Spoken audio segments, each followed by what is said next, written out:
మనకు మార్గమధ్యంలో గోగుపల్లి దగ్గర ఇట్లా నాగులమ్మ అని ఆవాసం ఉన్నది. ఇక్కడ నాగదేవతకు రూమ్ కట్టారు.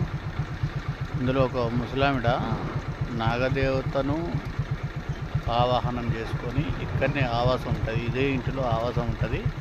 ఆమె దాదాపుగా బయటికి వెళ్ళదు. ఆమె ప్రత్యేక రోజులు మాత్రమే బయటికి వెళ్తుందని ఇక్కడ వాళ్ళు చెప్తున్నారు. లోపలికి పోవడానికి కూడా మనకు పర్మిషన్ లేదు. మనం లోపలికి వెళ్ళకూడదు. ఆమె పర్మిషన్ ఉంటేనే లోపలికి వెళ్ళాలి, లేకపోతే వెళ్ళకూడదు. ఆమె ప్రత్యేక రోజులలో బయటికి వస్తుంది. ఆమె నాగదేవతతోని మాట్లాడుతుందని చాలామంది కొంతవరకు చెప్పారు. అందుకని ఇక్కడ ప్రత్యేకంగా ఆగాము. ఈ ముందర జలపాతం ఉన్నది.